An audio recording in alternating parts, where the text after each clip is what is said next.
México, mientras tanto, el Banco Central Banjico cumplió la expectativa al decidir su Junta de Gobierno aumentar en medio punto porcentual la tasa de interés de referencia. En la primera reunión, por cierto, que encabeza la nueva gobernadora Victoria Rodríguez, y con ello la tasa de interés avanzó a 6%, cuando ya la inflación supera 7%, está en niveles no vistos en 20 años.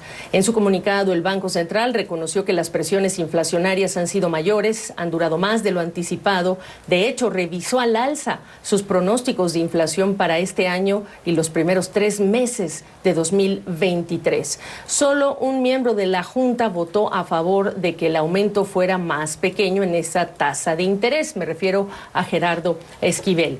Pero vamos a hablar de la decisión y de, pues todas las implicaciones macro con Gabriela Siller, analista de Banco Base. Gaby, gusto saludarte. Háblame de los puntos que quieres destacar de lo que se dijo y de la decisión hoy. Hola Gaby, ¿cómo estás? Muchas gracias por tenerme en tu programa. Bueno, pues el mercado ya esperaba un incremento de 50 puntos base en la decisión del Banco de México, por lo cual el tipo de cambio se mantuvo estable tras el anuncio alrededor de 20.50 pesos por dólar. Sin embargo, algo bien relevante fue lo que tú comentaste. El mercado ya estaba a la expectativa de cómo iba a votar Victoria Rodríguez, sobre todo porque era el primer anuncio de política monetaria, estando ella al frente de este Banco Central.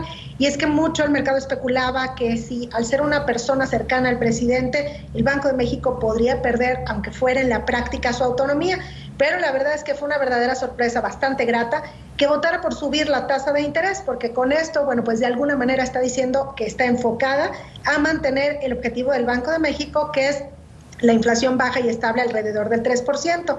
Otra cosa que llama la atención del comunicado, que tú también mencionabas hace un momento, son las proyecciones al alza de la inflación, en donde, bueno, pues el Banco de México ve que ahora, durante todos los trimestres del 2022, la inflación permanecerá encima de un promedio del 4% y que, bueno, ya empezará a disminuir de manera significativa a finales de este año. Y esto tiene que ver precisamente con que, pues, la alta inflación ha sido tan transitoria como la pandemia, y probablemente ya a finales de este año pues podamos ver la luz al final del camino con la pandemia, y que con esto también empiecen a arreglarse un poco las disrupciones en las cadenas de suministro y que esto permita que la inflación baje. Sí. Además, por otro lado, sabemos, perdón, te interrumpí. Adelante. Pues, sí, además sabemos que hay mucha liquidez en la economía global, y también con la expectativa de que la Reserva Federal en Estados Unidos empezará a subir la tasa de interés, esto también da la idea de que la inflación en el mundo puede empezar a ceder. Y bueno, pues se espera que el Banco de México le siga el paso a la Reserva Federal, y con esto es muy posible que la tasa de interés en México cierre este año en un nivel del 7%, que es el nivel precisamente del que partió en marzo 2020, cuando la Organización Mundial de la Salud declaró al COVID-19 como pandemia. Muy importante, los efectos para quienes tienen créditos y los efectos para quienes van a ahorrar. Gaby, quiero vincularlo a lo que ya decías tú, la Reserva Federal, la posibilidad de que aumente más de medio punto porcentual, pero sobre todo a nivel macro. La gente debe preguntarse si esto es muy técnico o si efectivamente lo van a sentir en una economía que, tú ya lo decías, lo has dicho, pues después de estos 2 trimestres de debilidad, pues se va a mantener prácticamente estancada. Sí, la economía mexicana está atravesando una estanflación, no hay lugar a dudas de eso, porque hemos visto 2 trimestres consecutivos con caídas en el Producto Interno Bruto, e inclusive existe la posibilidad de que este primer trimestre del 2022 vuelva a contraerse el PIB. Esto, combinado con una alta inflación, pues es una estanflación, algo que no se veía en México desde la década de los 80. ¿Y esto cómo se ve reflejado? Pues que en los hogares, las familias mexicanas enfrentan cada vez mayores precios, sin la expectativa de que la cosa vaya a mejorar. Y entonces uno podría pensar, ¿por qué el Banco de México sube la tasa de interés? Y esto, pues obviamente, incrementa el costo del dinero en la economía mexicana, incrementa el costo de los créditos.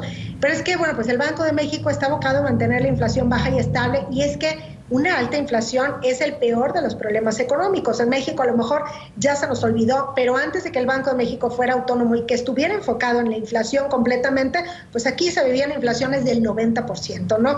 Cosa que, claro, pues obviamente generaba pues muy malos efectos.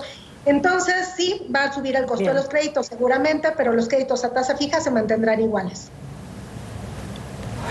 Quiero incorporar lo que ha sucedido en los últimos 2 días, el pronunciamiento del presidente, Porque te quiero preguntar cómo, perdóname, cómo está acompañando el gobierno mexicano el esfuerzo de revitalizar el crecimiento económico en México, porque no hemos recuperado lo perdido con la pandemia. Y aunque diga el presidente que pues esto no es una ruptura de relaciones con España, pues España es nuestro segundo mayor inversionista directo en México, ¿qué efecto puede generar en cuanto a confianza e inversiones en el futuro? Yo creo que esto generó miedo y aunque el presidente luego como que reviró y no se estén rompiendo relaciones con España, pues sí que genera como una herida, ¿no? Y esta herida lo que hace es generar cautela y que a lo mejor haya empresas que quieran reinvertir sus utilidades en México o que quieran venir a México y a lo mejor pueden detener sus proyectos de inversión.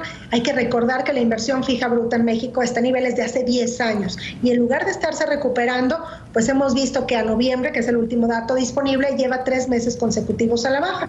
Sin una mayor inversión no hay forma de crecer de manera más acelerada y bueno, pues México no ha terminado de recuperarse. El año pasado crecimos 5%, pero después de haber caído 8.4% y para este año se estima una tasa de crecimiento del 1.5%.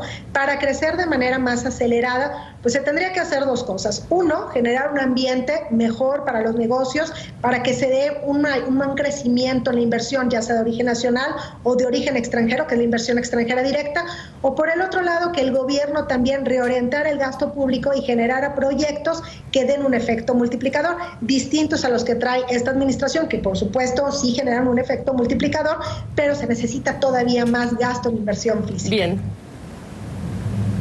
Pues así están las cosas, Gaby Siller, te agradezco por esta perspectiva. Gracias a ti, Gaby, por tenerlo en tu programa. Un abrazo.